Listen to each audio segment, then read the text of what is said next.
All right, before we get into the episode, we've got a couple of voicemails, starting with Jason, who is going to give us his prediction on the Middle Tennessee State game. He calls in usually on Thursday after listening to the episode to give his prediction, and then I play it the following week.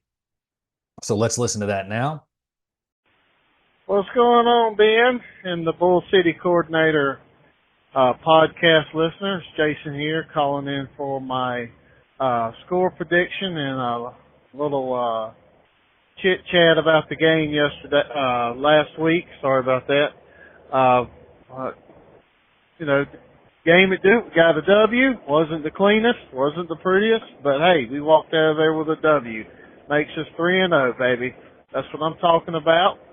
This week, didn't know we were playing the team Texas State out of the movie Necessary Roughness, where they basically had to field the whole team in the movie. That really took me back. I think it took you back too, Ben, also, that they had to field 60 players. I was taken back. But anyway, score, what I'm about to say, will not add up to the score, but what I want to say is that if we're not going to score 10 to 17 points per quarter on offense,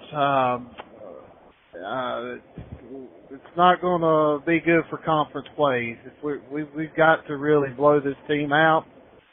That's just the way I see it. So we're not scoring 10 to 17 points per quarter. I think we're going to have a long conference year, but hopefully we are going to come out 4-0. 2 more games to win to get us to the bowl game. My prediction again is not going to add up to 10 to 17 points per game, but it is going to be a hefty prediction. My prediction is going to be 52 to 10. 52 to 10 Duke, of course.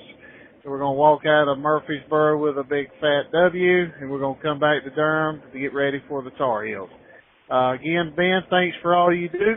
Thanks for all you do. And as always, go Duke. Well, Jason, that is an excellent movie reference. That is outstanding, absolutely solid. That really takes me back. I remember seeing that on Comedy Central a lot as a kid. And your score prediction, again, man, not 100% on point, but you were pretty darn close with that one. So all you had to do was move 7 points around, and you've got it right on the nose there. So put some money aside for your gambling empire, because I think you could really succeed with that. And hopefully I'll see you on Saturday. We will be there. We have another voicemail from our old friend Drew, who this is the first time he's calling in this season, but we interact with each other pretty regularly on Twitter. Let's listen to what Drew has to say now. Hey, Bull City coordinators, it's Drew checking in with a couple of questions. One, Ben, I am curious if you are a Tolkien guy and would give your thoughts on the current season of The Rings of Power if you've been watching it. Next question is, after the baffling performance by the North Carolina defense and special teams this past weekend, I'm curious, do their fans now spell James Madison's mascot as D-O-O-K-S? I hope so. I hope that they have learned. I hope that they will. We'll see. That said, a D-U-K-E team hopefully will be beating them a second week in a row. And all those in the audience here, just say it with me, GTHC. Well, Drew, is always good to hear from you. And to answer your first question, I am a Tolkien fan, but I haven't watched the show yet. I just haven't gotten around to it. I will give it a watch. I'll put it in the queue and I will check it out. I'll report back to you. And I do hope to see you Saturday as well. Now, as to your second question, I don't know about the spelling of the name. Okay. I don't know about the mascot, how it'll be treated or anything, because I think when you listen to this next voicemail, Drew, you'll understand that maybe that there are larger problems in Chapel Hill with the football team right now. Okay. because I said this on Twitter. And before I get to this, I agree with you. Go to hell, Carolina, go to hell. Hope everybody out there says it. As I said on Twitter, we have a highly placed inside source. Again, you're not seeing me with the air quotes, who's going to give you some information, give you an understanding of why the game played out for the Tar Heels the way that it did against JMU last Saturday. So get ready for our highly placed inside source. We have a voicemail, friend of the pod, making a return appearance, none other than Mac Brown. Mac, take it away. Mac Brown here, checking in with Bull City listeners at halftime, and I'll say this, doesn't JMU's coach look sprightly? I'm able to make this call because they have a wax body double of me down on the field with my signature past the fiber look on my face. I'll tell you what, they did a good job. Anyway, this game is all going to plan. We have to focus on losing that turnover battle in the second half like we've been doing. We've been practicing it all week, and dadgummit, we've really been successful at both losing fumbles and creating interception opportunities.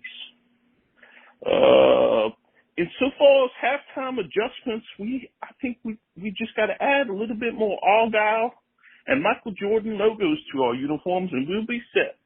Anyway, go Heels. Mac, thank you so much for taking the time at halftime of your game against James Madison at home, mind you, to call. I really appreciate it. Good friend. Know you're going through a rough time with the leaks coming out of the team and the media reports and all that about your future. Understand that. It's a rough time, but I appreciate that you were kind enough to, on game day, make a call to your favorite podcast, which is, of course, a Duke football podcast. So, Mac, don't change anything. Keep doing exactly what you are doing. It's working perfectly. Just keep it up. And we'll see you Saturday. And I know you're going to say it with me, Mac, as is everybody else. As always, go Duke. Welcome back, ladies and gentlemen, to another episode of the Bull City Coordinators Duke Football Coverage Podcast. You can find us anywhere you get your podcasts. Go to our website, bullcitycoordinators.com. We are on all the socials at Duke FB Coverage. Check out Classical Antiquity Side Quest, which is also, I think, everywhere you get your podcasts, and on Blue Sky and Twitter as @AntiquityPod. Remember, the Classical Antiquity Side Quest covers primarily topics from ancient Greece and Rome, but there's a little bit of an expansion going on, much like the Roman Empire itself. It is an empire without end, so it will find topics without end. Now, this next episode is going to be somewhat similar in format to the UConn episode that we did. This is a joint appearance that I did as part of my work with the College Huddle. It's a collaboration with the Heel brothers. Hopefully we can bring the win streak to heel on Saturday and get the victory bell back, because that would be fantastic. So what you're going to listen to first is me answering their questions, previewing what to expect from the Blue Devils, just my opinion on it, what I think will happen. And then I'm going to ask them some questions about where UNC is right now, and also the discussion about what happened at halftime during the JMU game, in which apparently it was either at halftime or after the game was over, Mac Brown said, look, if I'm not the right guy to the team, I'll stop coaching. And then he was acclaimed emperor. I mean, I'm just going to say, guys, it is really weird that got out. I've interviewed a lot of former players, and I've learned a lot more off the record than what we've put on the record most of the time. And what I will say is the fact that information got out is really, really surprising. And it should tell you something's going on there. But again, coming into this game, I am cautious. And you'll hear why. So listen to the episode. These are actually pretty good guys. They do something to bring us all together in this divided time that I think you'll appreciate. So give the episode a listen. I hope you enjoy it. And thanks to these guys for coming on. What's going on, Tar Heel Nation? Welcome into week 5, the scouting report for that team 8 miles away in Durham, the Duke Blue Devils. Today we are joined by Ben from the Bull City Coordinators. Ben, how are you doing this evening? I'm great. Thanks for having me. I appreciate it. This is a great College Huddle collaboration, and I enjoyed having you on earlier before the season started, actually, and it's great to come on and return the favor. Yeah, it's much a real interesting conversation then, and we're bound to have one today. That is for sure. But hey, it's not about us just yet. We'll get to that because in this scouting report, it's going to be a little bit different for you guys. So normally in our scouting report, we just have a guest from the opposing team come on and talk about their team. But today we're going to get interviewed too. So you guys are getting a dual or a co-scouting report today, which I think will be really fun. And I'm sure some of our Carolina fans and I'm sure some Duke fans over there are going to be curious at what we have to say when it comes to that portion of the program today. But hey, let's hop right into this thing, man. The Duke Blue Devils are currently 4-0 in the season so far. Manny Diaz, brand new head coach, first time at Duke. We saw him as a head coach before. North Carolina's very familiar with him, especially back in his Miami days just a few seasons ago. Went and be the defensive coordinator over there at Penn State. Now he's found his way to Durham. Really quickly, we'd like to start this off with a general question. You know, what can North Carolina expect and what can UNC fans expect as a whole from this Duke team coming in this Saturday?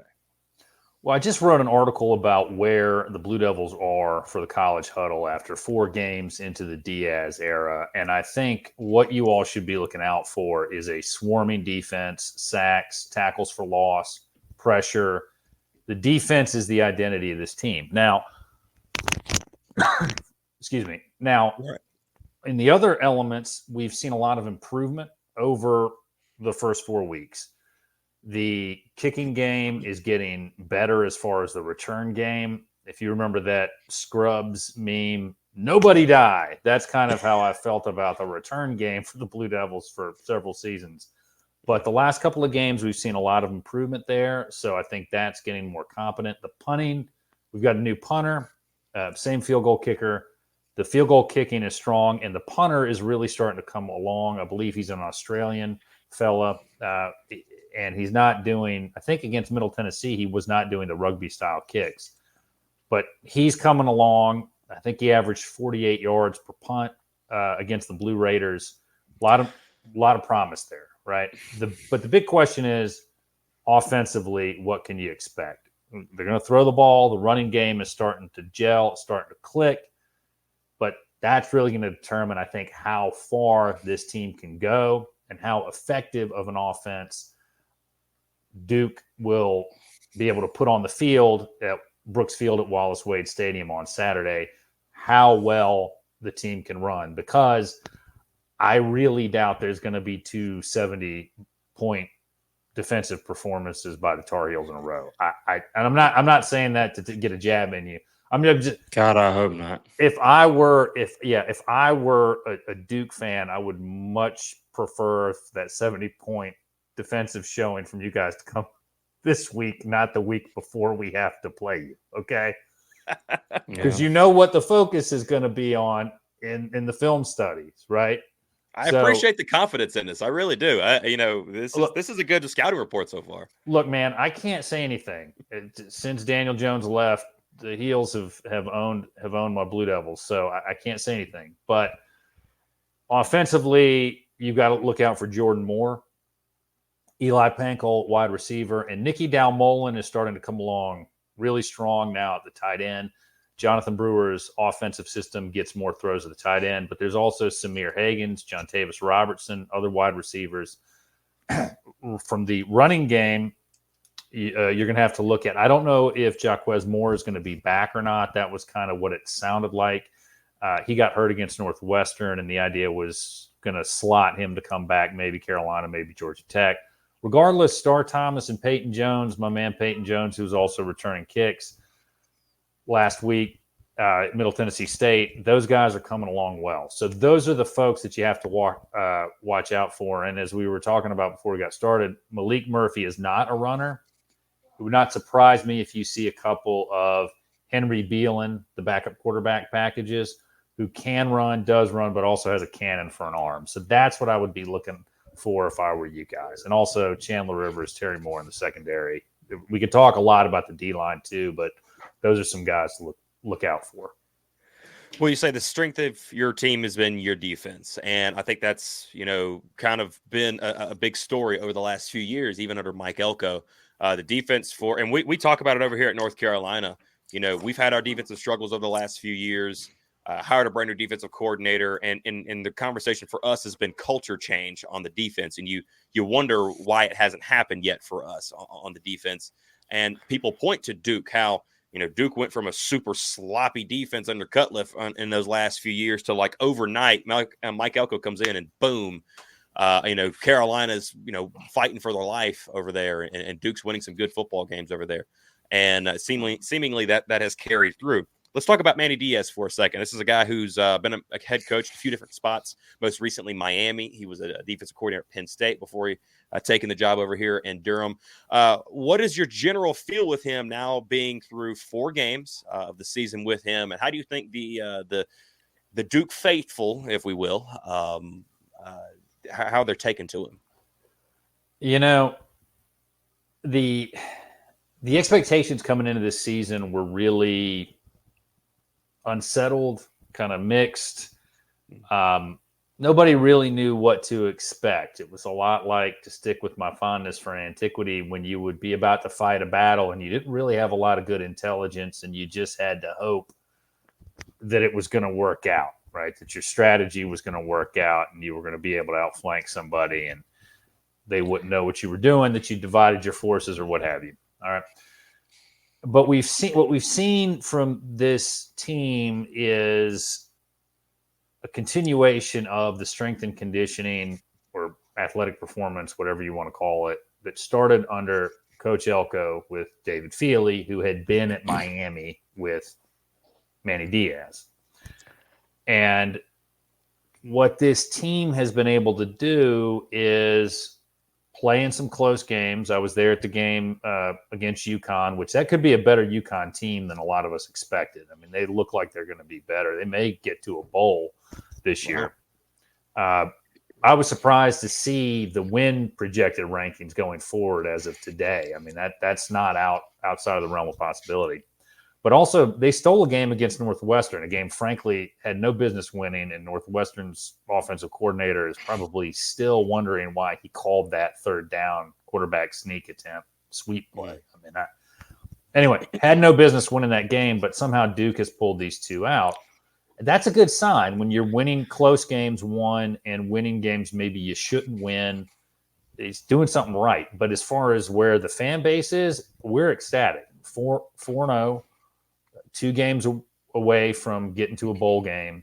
If you would have told me that this team would be 4-0 after the first 4 games of the season, I would have been really excited in the offseason, and I would have said, well, that's fantastic, because I thought 3-1 was very, very likely. But this team's won all 4 and is in a chance to get to a bowl game, and let me tell you, the Duke faithful is really happy about that, because you don't have to go back very far to remind us of what it's like when you don't go to a bowl game. Believe me, we know. So we're very excited, very optimistic about what Coach Diaz can do. So let's talk a little bit about Malik Murphy. Is sophomore, correct? Not redshirt sophomore? I believe he is a redshirt sophomore. Okay. When I was looking up, it just said sophomore. I couldn't find whether he was redshirt or not. And also going through your schedule, you had Elon, Duke, and UConn, then MTSU. So I would assume this is going to be the biggest environment that he's been involved in. And go ahead. Yeah, no, I think you're probably right. I mean, he did play a couple of games at Texas last year, and I'm trying to pull up exactly which one he played. But I think as far as rivalry game, I think that you're right. I think this is going to be the biggest rivalry game that he's been a part of in college. And North Carolina is supposedly set to get K'Mon Rucker back. So does Malik Murphy fare well under pressure, would you say? Or does pressure seem to rattle him? I see he's got he's threw for 8 touchdowns, but also threw for 3 interceptions. Looks like 181 yards overall. Yeah, he does. He does well against pressure. The O line has been holding up very well for him. He gets rid of the ball very quickly, which I think is a very important thing to keep in mind with him. But this O line, it's been sort of built back after losing Monk and Barton. And I just was able to confirm he is a redshirt sophomore, but it's been built back together and it's had to gel. There's been a lot of transfers who've come in, a lot of younger guys who are stepping up. The one thing, and we talked a little bit about this before we got started, that he doesn't do is run. And there's going to be lanes for him to run, and it'll be interesting to see if he takes advantage of those come Saturday at around 4 p.m. Yeah, so Malik Murphy was probably the biggest name that you guys got in the portal this year. Let's talk about it. With the exit of Mike Elko, you bring in a good number of people out of the transfer. I'm not exactly sure what that number was. I haven't saw the complete number yet, but through the portal additions that you have had, tell me which ones outside of Malik Murphy. We obviously know him. Tell me which ones have had an instant impact on your team, and some guys that North Carolina may see and may even cause some problems for Carolina. Well, I think you can talk about Star Thomas as the running back. He certainly is a big one. He has really been playing very, very well, particularly with Jaquez Moore going down. One guy, though, who was not a portal addition, but a guy who decided to come back and use an additional year of eligibility was Nicky Dalmolin at tight end. And I think he's going to have a chance to make some plays. Kendi Charles, defensive tackle coming in from Liberty, has been playing very, very well. And he's a guy he is a difference maker. Ozzie Nicholas, a linebacker. Alex Howard, another linebacker. Those guys have been making a lot of plays of late. And that's a good thing. So those are, because linebacking depth had been an issue for the Blue Devils for the last couple of seasons. But those are the guys that you really, if you're a Carolina fan, those are the names that you should know coming into Saturday. And speaking a little bit on that defense, and I'm not going to pretend like I've watched a whole lot of Duke football. Just I would hope not. I haven't watched any Carolina football either. So just reading through the stats, and I'll try to figure out the defensive leader, a standout on defense. And the person I circled, and you actually mentioned his name when we was talking off air, and I circled him as Terry Moore, the safety. He's responsible for 11 tackles, 2 interceptions. He's got a couple pass defenses as well. So is he like the safety that's just all over the field? Is he like the leader of the defense? I'm not sure who the leader of the defense is, because those guys, it seems like a unit that polices itself. So it doesn't seem like there's one leader. It seems like there's a lot of shared responsibility. But Chandler Rivers is certainly one of those guys. Terry Moore was a running back who converted to safety. And he wanted to play, and he took the opportunity. He's made the most of it. But he is a guy who's really stepping up and really, really playing well. And a lot of those guys that they had come in are just playing great football all the way around. But he's a guy that, if he roves around, he's going to have a chance to make a play. And it's certainly something that, you Carolina fans are not going to want to see. If we start calling Terry Moore's name, I think the Tar Heels have a problem. Okay. he's just really good. Jalen Stinson, of course, is another guy. He got a targeting call against him against Middle Tennessee, I think, in the first quarter. I don't know what the rule is on whether he's going to be able to start or not. Yeah, he'll be able to start if it was first quarter. Okay. But Stone, his backup, came in and played really well too. He made the most of his opportunity. I mean, this defensive identity has taken over the team. So those are some guys, in addition, in the secondary to Terry Moore, that you should be keeping an eye out for. Well, let's put this thing in perspective a little bit. So my question to you now is, speak for the fans, or what you kind of gauge from the general fan base, but also what you think about the Duke football team as it pertains to what does this game mean? The Victory Bell game. North Carolina's got a 5-win streak on you guys right now. Currently has kept the Victory Bell since Mac Brown's returned. Won it back in epic fashion right there at the end of that game in 2019. And that was a fun time. But no, tell me what this game means for this team this year. Brand new head coach, kind of thought of to be somewhat of a rebuilding year from outside ACC perspective, not being in the. I think inside too. I think inside ACC perspective. Well, too. And you kind of alluded to that a little bit. People weren't thinking much of Duke football, and here they are 4-0. Manny Diaz is looking all right as a head coach. But tell me what you think this game this Saturday means to not only to you guys as fans, but also to this now very young Duke football team.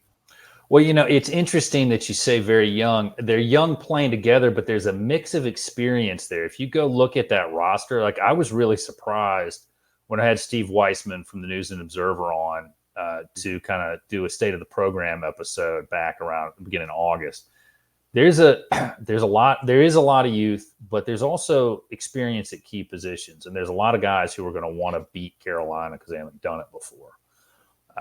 I remember when Mac Brown came back and he asked people in the locker room to raise their hand if they'd ever beaten Duke. And he was making a point, like, you guys have to beat the Blue Devils. Okay. Mm-hmm. And I don't know if Diaz is going to do that or not. I assume you're going to ask me for a prediction later, so I'm going to put a pin in that. But okay.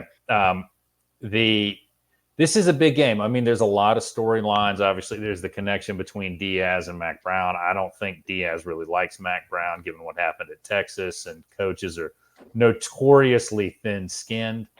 I mean, for people and I don't believe anything that coaches say, not that I'm saying that they're liars, but they're trained in coach speak. So if someone attributes a quote to a coach, I'm just like, yeah, I'm not going to believe it. So, but my point is this. I know he's going to play that down, but it's going to be an important game to him to want to win. And I think this senior class and COVID senior class and transfer senior class, whatever, the guys who have been at Duke for a while are going to want to win this game, especially after the close games the last 2 years. Losers blame the refs, so I'm not going to blame the refs. But there's going to be a desire for a lot of players to get a win in this game. And if the Blue Devils can get to 5-0, to go back to what David Cutcliffe would always say, don't ever forget how to count to 6. You can't get to 6 if you don't get to 5. So I know that's simplistic and stupid, but it's a big game for a lot of reasons. And it's made bigger because it's Carolina, but whoever this 5th game would be big. But because it's Carolina, it's going to be that much of a bigger game. And you have all these intersecting storylines, including one that I'm sure we're going to get into at some point. So yeah, well, let me follow up with it. You can't get to 6 without getting to 5 first, right? Well, tell me, does Duke get to 5 this Saturday? All right, so I've assembled a team of friends and family members. We're going to be there. This will be my 2nd game for the season. I don't think you're going to have to worry about Carolina fans buying out Wallace Wade. I'll tell you that much now. Okay, I was trying to decide how early to get there. I think there's going to be some lack of fans showing up after the James Madison game. Okay. I was in attendance for the James Madison game, and in the 3rd quarter, I probably could have moved right up to the front if I wanted to. Just saying.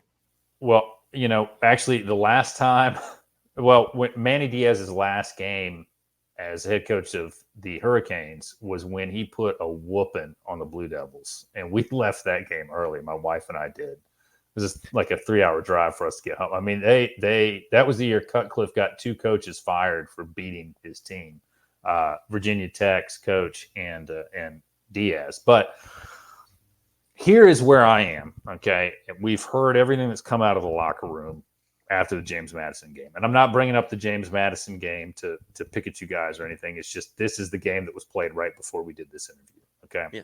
It's live and it's happening. Right. It's just something we got to talk about.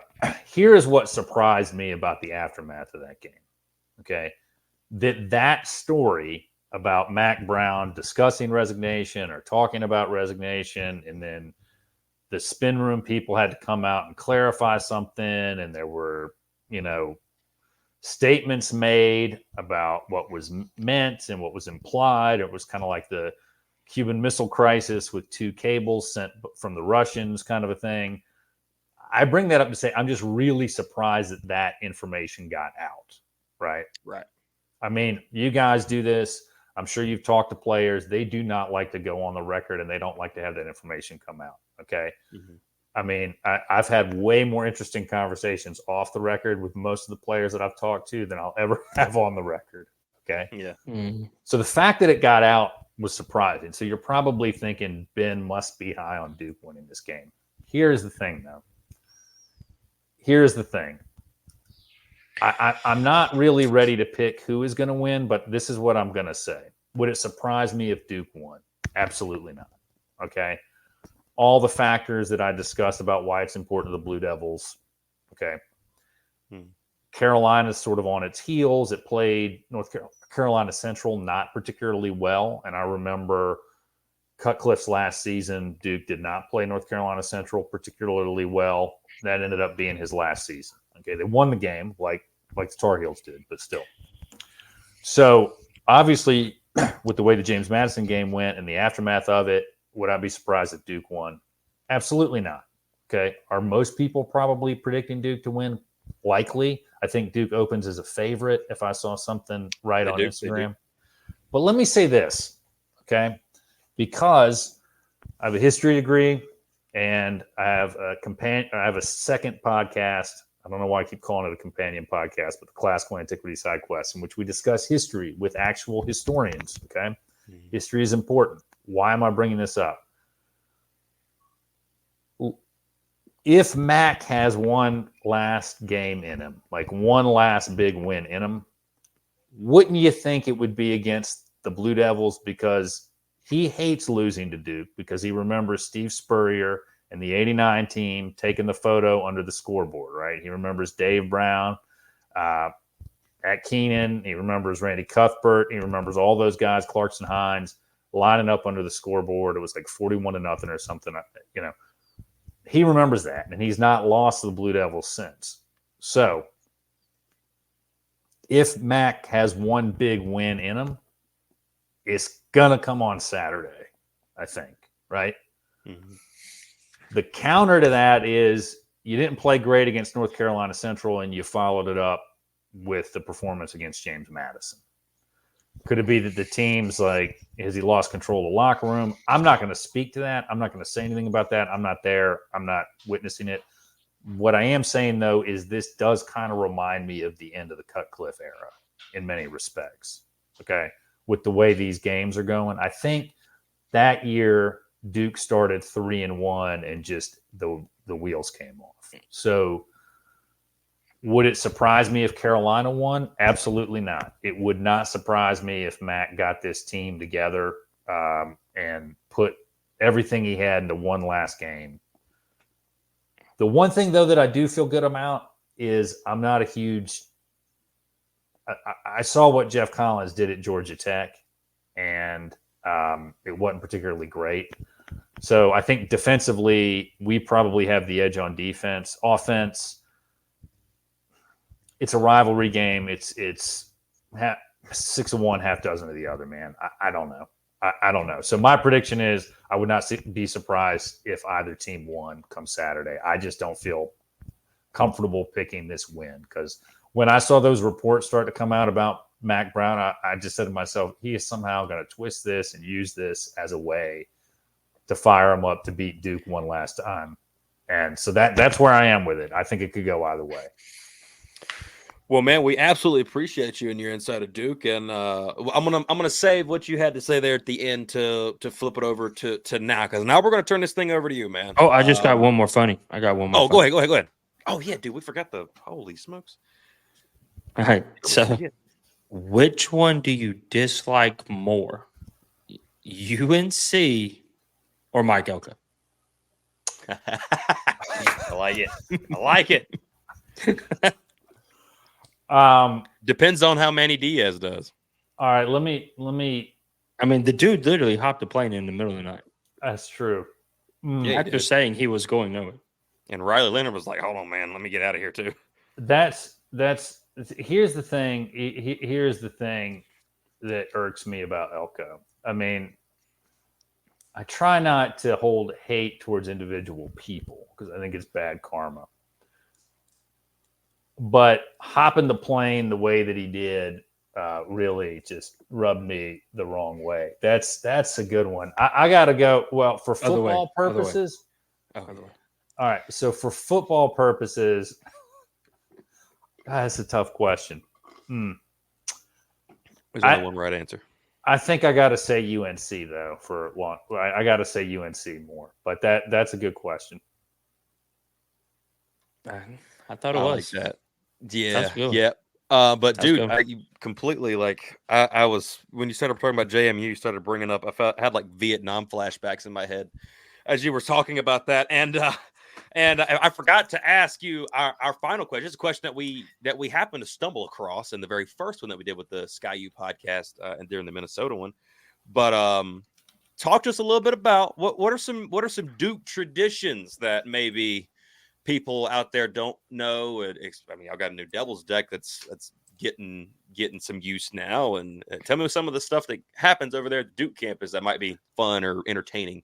Well, there's the Devil Walk before the game. I can't remember what, because sadly, our own individual tailgate precludes us from getting there in time. We usually park over around the circuit lot, so we get a good walk in. We may have consumed some beverages. We need to walk off before we get to the game. So, but there's the Devil Walk. Yeah. There's the Devil Walk. And that's big. All the players come through and they're dressed up, wearing suits and everything. That's a big one. One thing that's weird is there's always the PA will play. I think Every Time We Touch is the song. Cascada. God, I know. It is aggravating, but not as aggravating as the Duke band will play the opposing team's fight song. What? I don't ask. I don't know why. Chivalry, I guess, isn't dead. Whatever. Leave it to I don't Duke. know. It's very weird. But the school is investing in getting more of that. They have a DJ now there for the game with the Devil's Deck. There's a lot of improvement, but they're trying to get more for a game day feel. You know. Oh wait, you're telling me? Time out. You're telling me when North Carolina comes Saturday that they're going to be playing our fight song? They will play it once, I think, before the game starts. Yeah. Dude, this is great. It's been going on for a long time, and there are a group of us. There are dozens of us online who just don't get it, and we complain about it. Dude, there's no answer to it. I could understand it maybe as like when this whole football thing was new and it was some gentlemanly thing, but I don't understand why it still happens. So they played the whole thing, the whole thing, even like the Go to Hell Duke part. I mean, honestly, I come in right about when the game is starting, and I'm not paying that close attention. But my understanding is they play the whole song. But baby brother, man, gotta love it. I don't know what to tell you, man. I really don't know what to tell you. Do they do that for the basketball game? Like, do they do this for every sport? Or is it just football? I think it's just football. Oh man, that would be great. Imagine Dorka like RJ Davis on the court warming up. Freaking go to hell, Duke. I don't know what to tell you, man. Oh God.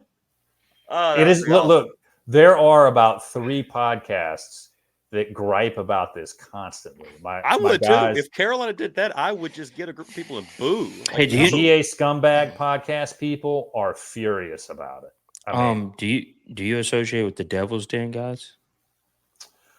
not really. Okay, good, No, because their voices are annoying. I'm sorry, they're so annoying. no, my guys over at the Big J and Little J show with Duke rivals, Connor O'Neill is one of the guys, and the Duke Football Talk guys as well. Those are the ones that I listen to and are in touch with primarily. And I only know that because this is how petty I am. When I wanted to hear what Duke was thinking about the North Carolina game coming into Cameron last year. And one dude literally said, "Well, it's not like Cormac Ryan's going to beat us. Cormac just goes off." Why would Dude, I mean, I remember. Yeah, he is. He's So really I petty go- about that because like he was he called me the day before or the day of. He was like, "Oh man, listen to these dudes. I can't. They're like, I can't stand." I'm like, why would "All right, people whatever." put stuff out like that? I mean, they have folks who listen to that. That's what I don't understand. Yeah. I mean, Yeah. So I went back and listened to like their post game reaction, and oh man, it was beautiful. He called It me was- the next day about it too. He's like, it "Dude, was you're so not gonna priceless. believe this. Listen to it." And I'm like, "All right, whatever." Oh, It was man. great. Well, hey, I appreciate you doing this with us. This has been great. Really quickly before we switch it over to UNC, I want you, if there are any Duke fans that are still listening to this especially after this last few minutes of the of the show. I said what I said. If any Duke fans are listening that have not heard of the Bull City Coordinators, Ben, tell them where they can go to find you and where you post all your content. you can find me on pretty much any social media at Duke FB coverage. You can go to the website, bullcitycoordinators.com, subscribe to the podcast, Bull City Coordinators, a Duke football coverage podcast, and also check out the Classical Antiquity Side Quest, which is a companion to my Duke football related podcast. We cover topics from generally classical antiquity, Greece, Rome, but focusing a little bit of late on a period of time that's evolving. It's called late antiquity, a transformative period for the Roman Empire. As a matter of fact, Wow. I'm a big history guy, so I'm definitely going to have to keep an eye on that myself, quite frankly. By the way, all this stuff will be down in the description below. You guys can go check that out and go give him a subscribe. Go check out all his content. Does a good job over there. So I turn the keys over to you, sir. What do you got for us? All right. Well, Alan, Nathan, whoever wants to answer this, you guys are 3-1. Tar Heels are 3-1. Mac Brown 2.0. What is going on with these reports coming out of the locker room about Mac Brown offering to resign, getting a show of support, getting hailed emperor, claimed emperor by his troops, as my antiquity reading would be in my mind. What is going on with all that? There's a lot to this, and it's a lot that it's actually going to be. This is an ongoing story, basically, and this is stuff that's going to be, kind of talked about throughout the week. But I was actually, listening to a couple of insiders. One of them that we had on this, not this past 2 weeks ago now. He did a video today, and he was kind of giving more of a breakdown of what happened and what's happened the 24 hours now since, because we're recording this on Sunday night, of course. So,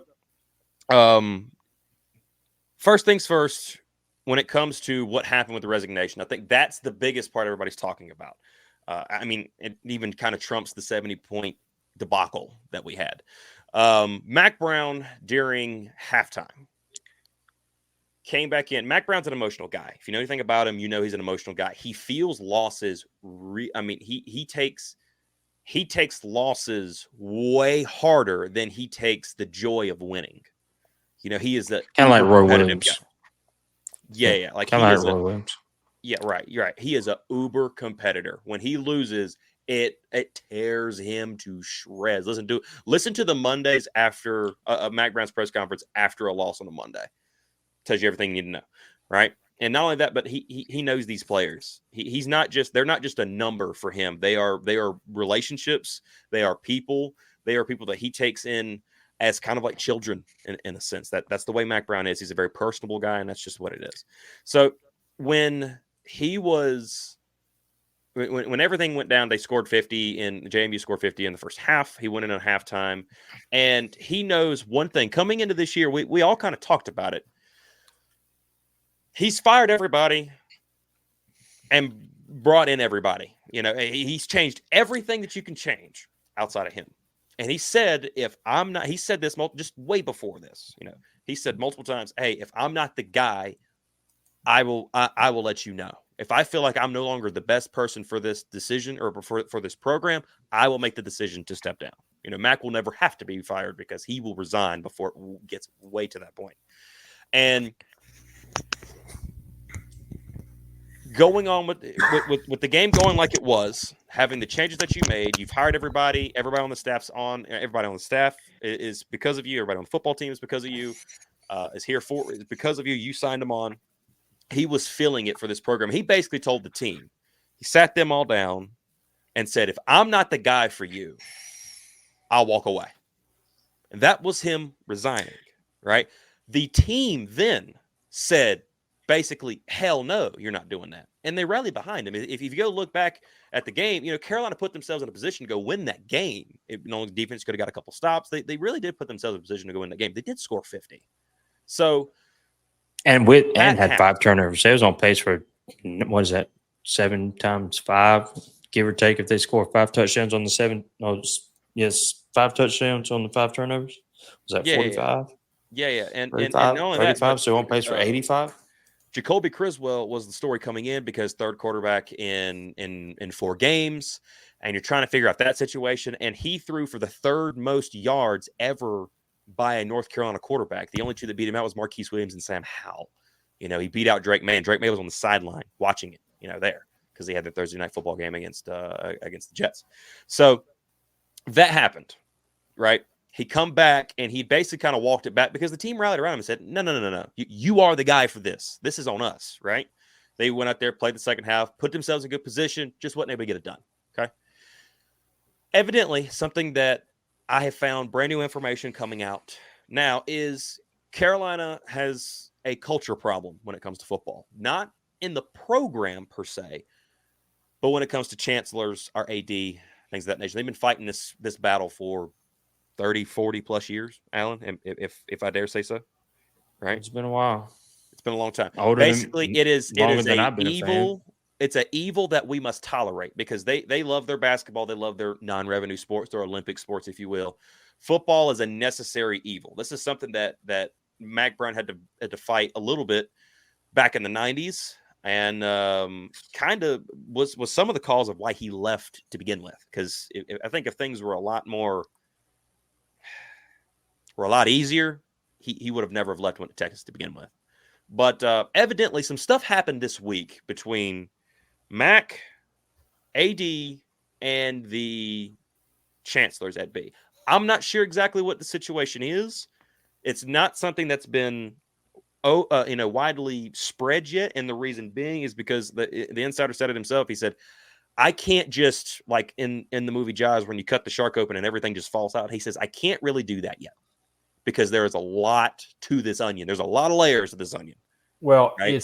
and it's funny the way that you put that. And that was my thought as part of this was people who want to move on from Mac Brown 2.0 were leading the charge to get that information out, which here's why I'm somewhat optimistic as a Duke fan going into Saturday. I remember when I had John Latina, Duke's, I think, most beloved offensive line coach in history on, and we were talking, and he said, look, if you've got a staff where everybody gets along and nobody's gunning for a promotion and nobody wants to take your job and everybody's working together instead of looking out for themselves, you can go really, really far.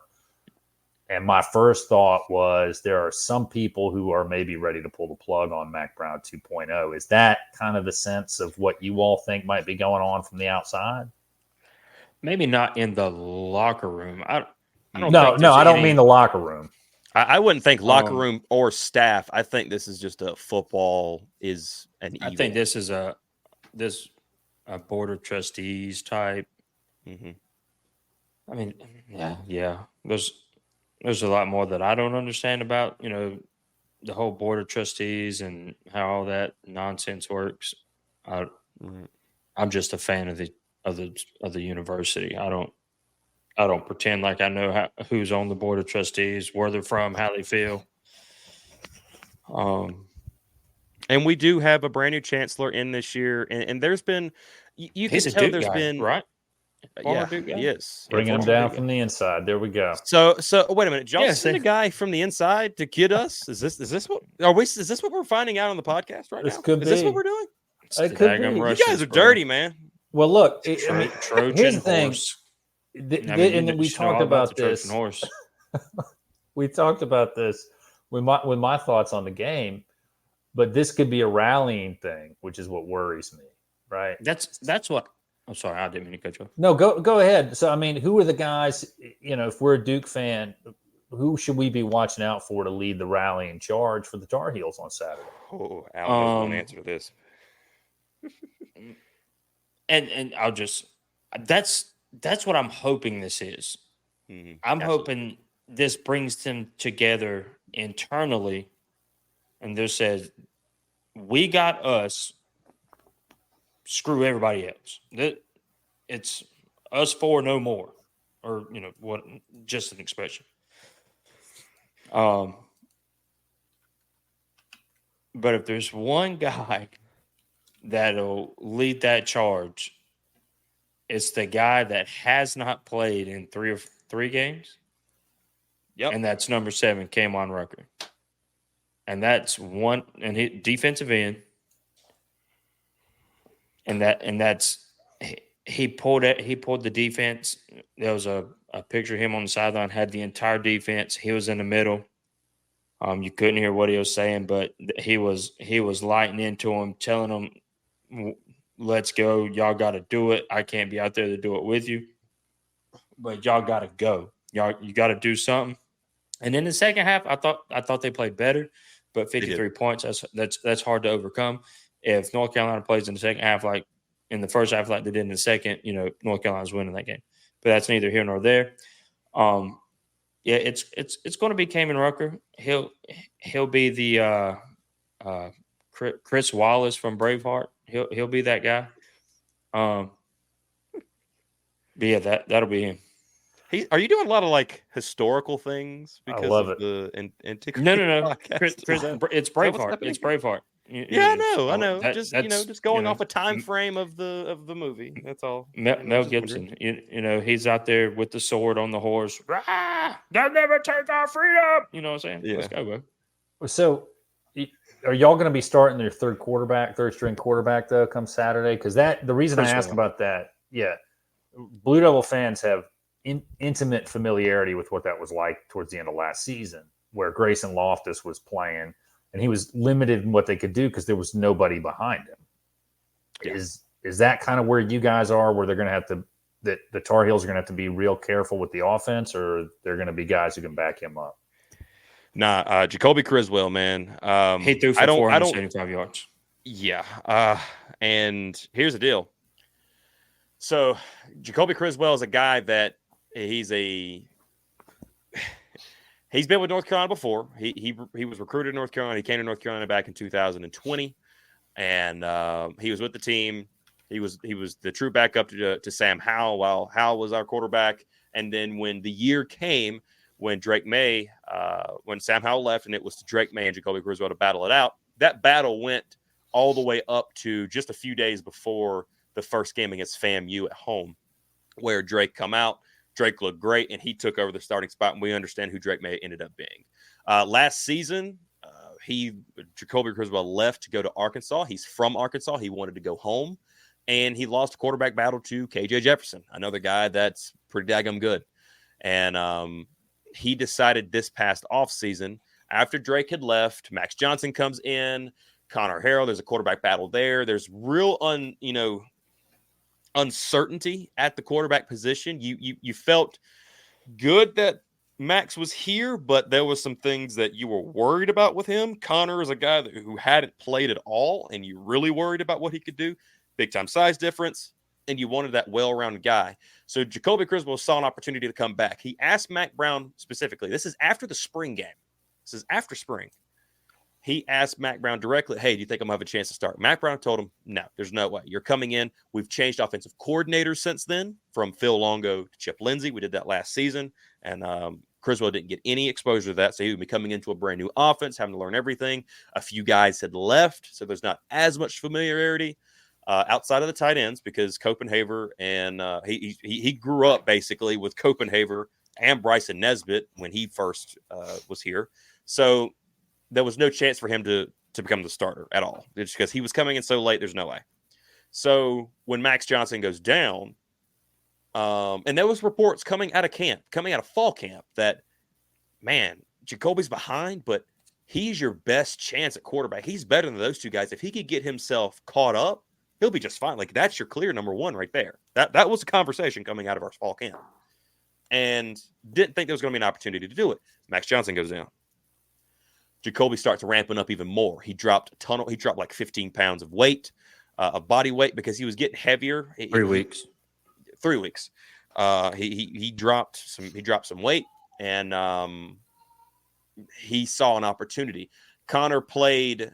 I was there at the Charlotte game. I thought he played some promising football, but some definite restrictions. Mostly, he can't play within the numbers. He has to play outside the numbers, just because he's 6. They list him at 6 foot, 6'1".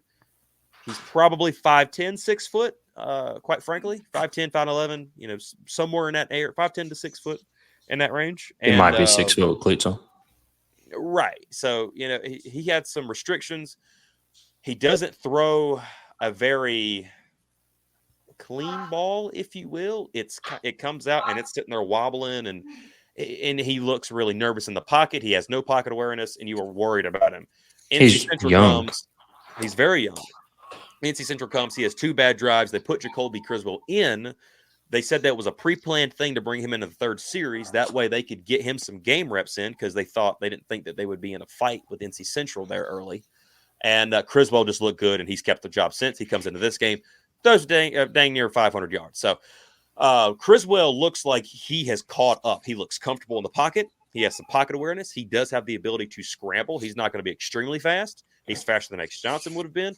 Not as quick as Drake, but he's fast enough. He can get out and he can cause some damage, and he showed that a few times in this game as well. So as Carolina fans, going into the JMU game, we all know what happened there.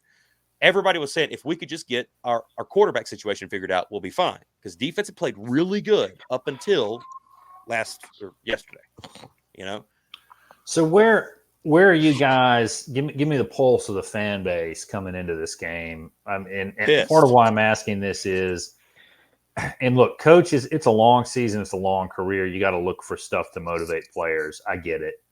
Mm-hmm. But from an outside perspective, I could see the narrative becoming, gosh, if Mack Brown has to threaten to resign, which is misleading. I get it. That's not what happened from what you all are telling me.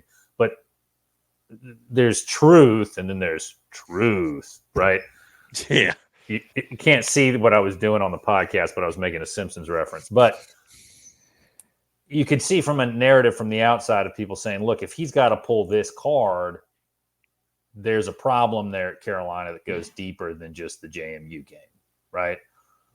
And I don't know what it's like there. I'm not going to comment on it because I'm not experiencing it. I'm not seeing it. I'm not talking to anybody who's there. That would be irresponsible of me to do that. So where are you guys, and where is the fan base coming into this game against the Blue Devils on Saturday? I would say the fan base is pissed. Just go back to this. Down. Yeah. Go. You can take it back to all the way to the Sam Howell era. But we'll just keep it on the Drake May train just to keep the conversation shorter. It's the losses to the Georgia Techs when you ain't got when they don't have business holding your jockstrap. The losses to Virginia when they don't have any business winning. You're in the top 10 and you just lose to some. You lose the games you're not supposed to lose. So they're pissed. Like, why do we keep losing these games? Why? So of course they're like, First, it was Gene Chizik. Well, you get fire Gene. Then it's the defense has the defensive line has 4 stars, 5 stars, all up and down its depth chart. We can't get pressure on the quarterback if he's standing there 10 seconds and there's a group of 5-year-olds protecting him. Can't get to the quarterback. Well, Tim Cross has got to go. Okay, Tim Cross is gone. Now Gene Chizik's gone. The last person to go, of course, is Matt Brown. Yeah. And I'm not saying I agree with it. Personally, I don't agree with it because I don't know who coaches the team once Matt Brown leaves. Mm-hmm. But now it's Mac's got to go. This is year 6. You lost to a JMU program that's in a group of 5. Yes, they were outstanding last year, but they lost 64 players from last year to this year. They lost 64 players. Has a brand new head coach, but they absolutely made you look like an idiot out there. I mean, granted, the players didn't help the coach look good. I mean, you have an onside kick that hits a North Carolina player right in the chest plate. He can't scoop it up. It bounces 10 yards back back towards Jamie, and you're just like, what the fuck? And not only that, the coaches were screaming onside kick. Hey, it's an onside kick, and still it happens. So the players' performance and the coaches' performance, the coaches get out coached. And you can say what you want. The players, if you're starting for North Carolina, the 11 people that walk out first on both offense and defense, they're getting paid to play. They are being compensated handsomely. Yeah. From what I've heard, they are being compensated handsomely to play for this football team. So at some point in time, this is a diet NFL. This ain't, the 58 milligrams of sugar that you find in Mountain Dew and, the high speed, low drag in the NFL. But it's a diet. It's a diet NFL. You're being paid to play. It's like AAA ball. Yeah. I mean, exactly. Yeah. It's no longer, you're playing football for us because we're letting you get a free education here. You're getting a free education and people are paying you to play. The fans are buying them. The fans are buying tickets, buying merchandise, coming out to these games and, filling the stands. I mean, a $50 ticket through SeatGeek Ticketmaster, whatever you buy your tickets through, if it's, if you're not buying, a season ticket holder, that $50 ticket turns into a $100 ticket real quick. Yeah. So the fans are pissed. They're, we have high expectations because it's JMU. You don't think you're going to lose to JMU. You come to North Carolina Central, you don't think it's going to be 17-10 in the third quarter. Like, what the hell's going on? Like, I know we have a quarterback issue, but we don't have an issue outside of the quarterback with players. Our players are better than their players. They're bigger. Yeah, we don't have faster. the thing about it is I think we feel pretty confident in quarterback right now. And now the whole team just took a crap. Yeah, I'm really not concerned about the offense now. If Jacoby Criswell is the man that's going to lead the way, I'm not concerned about the offense. But holy cow, now that I'm not concerned about the offense, I'll be daggone if the defense, is like water and toilet paper. It's just not going to hold up. And that's the thing. That's the thing. Pissed. Yeah, that kind of looking at it from what to expect, and I'll be interested to get your predictions. Then that'll be my next question. But after the way it was tough against Charlotte, it was tight against North Carolina Central, and in this game, I can understand why you all are relaying what you're relaying to me. But why don't y'all go ahead and give me predictions? Who are you taking on Saturday and why? Well, before we get there, I want to talk this defense really quickly, just real quick, and then I'll lead straight in with the prediction. Jeff Collins is hired in as your defensive coordinator. Now, everybody looks at what happened with him at Georgia Tech. Okay, perfectly fine. I'm not going to skew a guy on what he did there. Manny Diaz was a head coach. Didn't look too pretty, but pretty solid as a defensive coordinator, right? Jeff Collins, not great as a head coach, pretty solid as a defensive coordinator. He's got that track record, and I think the idea of and Carolina fans had the same thing that, oh, look at what he did at Georgia Tech. Not every coordinator or every head coach at one point was a damn good coordinator. I think we can kind of declaratively say that to some degree. And not all coordinators make good head coaches. So I think Jeff Collins is right back in the role that he's supposed to be in, a defensive coordinator. And I'll say this much. Through 3 weeks, the defense looked much better than it had the last 2-3 years, to say the least. It looked much, much better. They hadn't let a single team run 100 yards on them in a game. The game against Charlotte, that one, in my opinion, skewed a little bit because they got a touchdown late against the third stringers. The third stringers just missed an assignment. And you have a young star in Caleb Cost coming over from the baseball field, had been hurt during baseball season. He comes over. He's going to be a really good player. He has to work on his coverage, and he has to work on leverage a little bit. And he got exposed a little bit over there in that game. And they really beat you up on your explosive plays. Same thing with JMU starting early. JMU was able to – defensive line couldn't get pressure against JMU, and the wide receivers had that much more time to be able to gain a step of separation on some young guys like Ty Adams, the big touchdown that they hit, the touchdown pass number 9 that they hit over number 11 was Ty Adams, young guy trying to get reps. Carolina's talking about playing depth, talking about playing 2-3 deep at every position. And Jeff Collins is making sure that's something he's gonna do, and that happened to be one of those plays that happened. So, do I really know what happened against JMU? No. Did anything leading up to it say that was going to happen? No, not at all. You know, quite frankly. And Alan, do you agree with me in that statement, or am I on my own on that one? No, I didn't see that defensive performance. I mean, I predicted that score would be 20. I think our prediction show, I predicted that score 27-9. You know, I thought North Carolina's been pretty good in the red zone. Yeah. For the most part. So, you know, I thought, North Carolina, especially how I thought the wake-up call was NCCU. They started slow, Central went right down the field, got 7, or did they get 3? I don't care. They went right down the field. They got 7. Went right down the field, got 7. Penalties killing Carolina. That's another thing that they've talked heavily about this year. And you had 16 penalties. The last time Carolina had 16 penalties in a game was back in the 1960s against Virginia. 1960. That's a long time since it happened. So there's some things that Carolina's defense, they didn't do well, but they're also stabbing themselves in the back while doing it by committing a lot of penalties. A lot of times they're getting off the field on third down, but they're creating a roughing the passer call or a pass interference or an early jump or something. They're doing something to hurt themselves. So Carolina, obviously JMU was their worst game defensively, and you're trying to figure out why that is. But I'm not willing to say all of a sudden now, because of what happened against JMU, that boom, this defense is god awful. It's going right back down to the trash. Ranked 112th in the country, 120 something in the country again. I'm not willing to say that.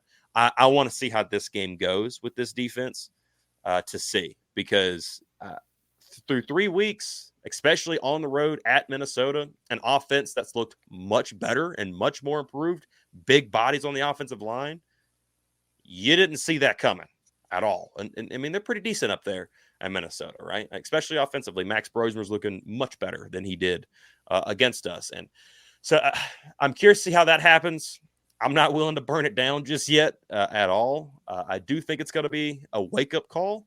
I think Mac Brown just was emotional in the moment. I don't think it was even meant to be a rallying call to the team. I think it was literally just him being frustrated in that moment and thinking, what else can go wrong? Especially if what we're hearing from the outside happened during this week with maybe some chancellors or something of that nature. If that happened coming in, perfect storm for Mac Brown to get that emotional, because that's not him. He would never leave this team in the middle of the season. That just wouldn't happen. Me and Alan talked about that, a little bit during our post game. But score prediction and game prediction, I do think Carolina is going to come out of here and they're gonna take back everything from next week. They're going to learn from it, and this is going to be a close football game. This is not going to be a blowout one way or another, in my opinion. I quite frankly, I think it's a blowout more likely for Duke. Like, Duke could blow us out. If Carolina doesn't rally, I do think Duke could blow us out if we're not careful. But I do believe this is going to be a close game. I got a 3-point win for North Carolina, 24-21, to keep the victory bell, because that victory bell and keeping it and that win streak against Duke, like you mentioned, means a lot to Mac Brown. He's talked about rivalry games a lot this year, and beating Duke, NC State for one, considering we have a 3-game losing streak against them. So I do believe it's going to be a tight one, and Noah Burnett's going to have to kick us a game winner. Yeah, I'm not sure if we was doing this on Monday night and we After had Max Press. because Mondays we get both coordinators and the head coach their weekly press conference, pre Duke or pre whoever the matchup is that week. Right. Just to see, like, obviously Chip Lynch is going to be like, hey, it wasn't my problem. We scored 50 and turned the ball over 5 times. Yeah, we got to clean up the turnovers, but damn, what you want me to do? I mean, he's going to talk about offensive line. I bet you 100% he'll talk about offensive line. Come on, guys. I mean, I scored 50. You got it. But I don't think he's definitely not going to point fingers. But I'm petty enough to be like, hey, my guy scored 50. You guys let up 70. Y'all leave me alone over here. But yeah, I'm interested to see what Max says. Like, does he explain what happened in the locker room? Does he, he'll attack does it. he tell He'll you? attack it. Does he tell you why he said what he said? If what he said is true? Because if you listen to him in press conferences, he says all the recruiters for other colleges that are going against North Carolina players are telling people, and he gave them a gift. This is a gift he just gave them, obviously, because he said, "I'll leave." But he's telling all these kids, I'm not going anywhere. This is what I love to do. So he just gave other colleges on your point, Bryce Baker, our 4-star quarterback, potentially getting ready to be borderline 5-star, actually did tweet today. He tweeted about his a video of him and Mac talking before the game, and he said this is the place to be. So that's good news for Carolina fans. So Bryce Baker's hanging out. I like Bryce Baker. Thank you, Bryce Baker. Kendra Harrison, come on this way, fella. Let's do this. Jordan Chips, we have to put some work in for this one. So I really don't know which way to go. I'm with Nathan. If Duke wins, I think it's by more than 10. Yeah. If North Carolina wins, it's a point or two, maybe, or hell, maybe they turn into galvanized steel, and they find a way to blow. Everything just clicks because it looks like North Carolina might have finally found an offense. But of course, I'm gonna go with UNC because it's a homer pick, of course. But I got it a lot closer. I actually have it at 31-30. I would not be surprised if it comes down to whoever gets the ball last ends up winning. That would not surprise me at all. And I think you guys meaning people trying to pick what's going to happen, not you two here on the pod, but you guys out there could look at it from the outside and not pay attention to the finer details and the logistics of things. And that's what you really need to do here. So one thing I like to do is give people an open mic, but we've been going at this for a while. So what I want to give each of you a chance to do, and after we're done with the open mic, tell us where to follow you on your socials, where we can find you, where we can get your content. Say one thing in the spirit of Rivalry Week, which is in September for some stupid reason. This ridiculous. I know. I got a perfect one. Say one thing that could bring us together. Took the wind out of your sails, brother. All right. Just say one thing. I can say something positive. You lead off. You go with what you had in mind. Go ahead. Oh, no, I'm still going to get that one out because I think Nathan knows where I'm going with this. I'm clueless right now. Go ahead. This game should not be this week. Okay, yeah. I thought of that earlier. This game should be where the NC State game is. Everybody's like, oh, NC State's your rival in football. No, the hell they're not. We don't have no trophy with NC State. There is a physical object on the line for these two football teams come Saturday afternoon at 4 o'clock. This game shouldn't be the 5th game on the schedule. I don't know who makes this schedule and why they put Duke on the schedule. It's North Carolina Duke. yeah, North Carolina Duke was established off of basketball, but it's still North Carolina Duke. They have a victory bell. Do y'all have a bell tower or some sort of bell on your campus? I'm just curious. That I don't know. I believe so, actually. Yeah, I think it's in the chapel. Okay, so it makes sense. We both have bells. Okay, so why do we play this game when it's still hot outside? Dear God, so you have the schedules have North Carolina playing NC State during rivalry week. Why? They're not a rival. They're not anybody's rival. They're just a wannabe rival for whoever wants to pick them. Well, wannabe's got us by 3 right now, so I don't care I'm what all the right. wannabes got. I don't care what the wannabes got. They're wannabes because guess what? If the ACC blows up and every team goes to whichever way, guess who's going to be on the schedule every year? Duke. Not North Carolina State, but Duke. Duke will be on this schedule for UNC every single year because of the victory bell. Not because the team in red in Raleigh. They cried so much that they tried to get NC legislature to make sure that we play people like them. Who cares? We don't want to play you. Go somewhere else. Go to the Pac-12. It's North Carolina and Duke. That's it. That's your rival. Did you watch the North Carolina Duke soccer game? It might as well have been a football game. Yeah, no, North Carolina Duke don't I love watching them in all sports. I really do. It's a rivalry with every team. Softball, basketball, baseball, football, lacrosse. It's North Carolina Duke. It doesn't get any bigger. They might not be the best teams in the country, but hell, NC State ain't good either. They just got blew out by Clemson. It's North Carolina Duke. Is the week. Hold on, wait. I just got to say, week. Nothing will make Duke fans love you guys more than hating on NC State. So that you want to bring people together. No. Because let me bug off Alan because me and Alan disagree on but this. To be when fair, it comes to the football side, I don't own either color. You will not find Duke blue or red in my closet. It's not in there.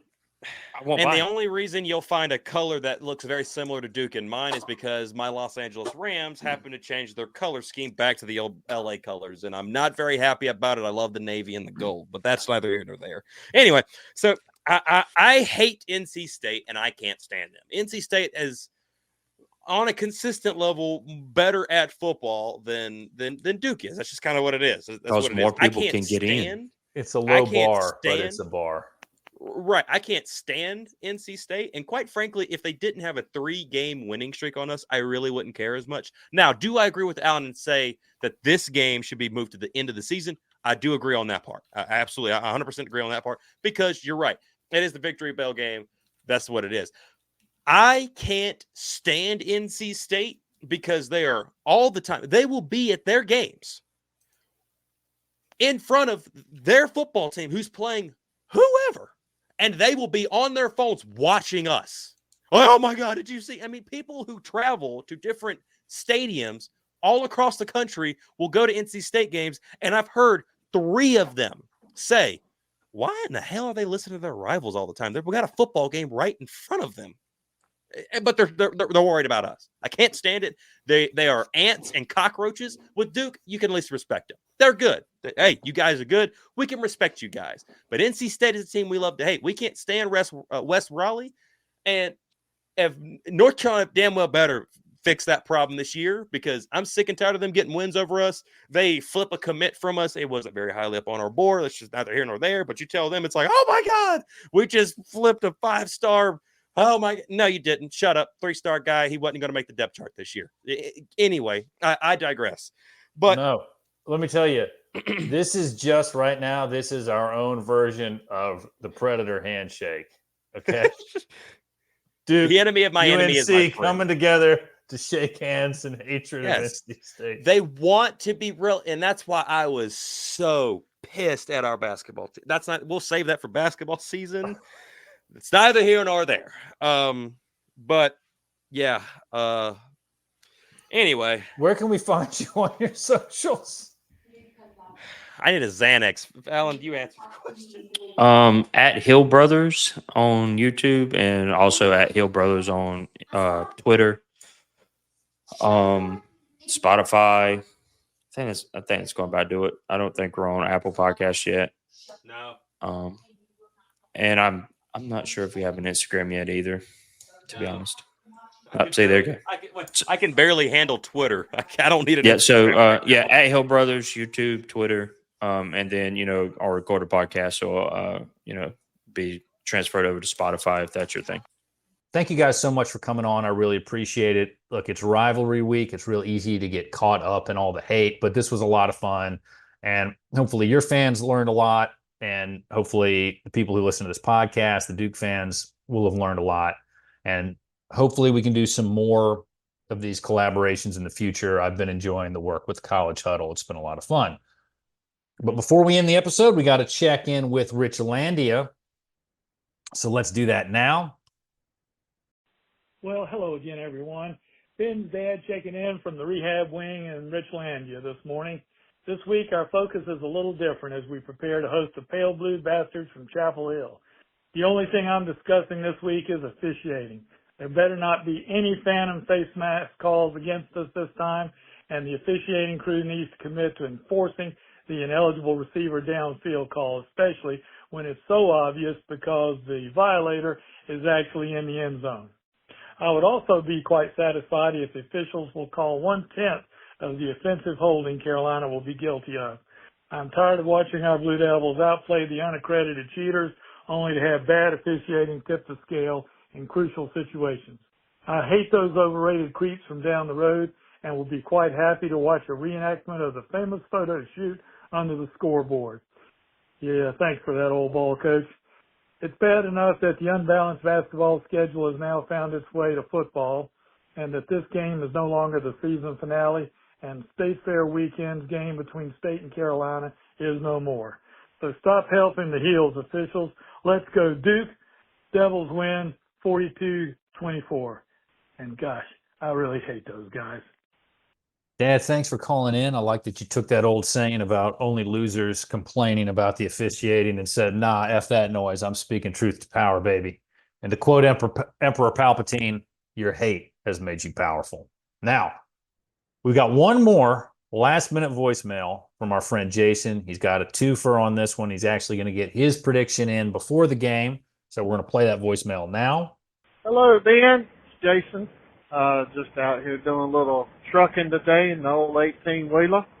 But anyway, thought I'd try to catch you before you posted it, get my score in real quick. Hope you don't mind, but I just want to give a quick shout-out to my daughter's volleyball team. They are 8-0, 12U. They got a 10-game season, so 2 more games, but we're 8-0 right now. Super proud of those girls, and I just want to get that out there. But anyway, score prediction, flirting with two numbers here. So I'm going to choose right here on the spot. I'm going to go 38-21, 38-21 Duke. We're going to do it this year. We're going to bring that bell home, and I can't wait to see you, Ben. And,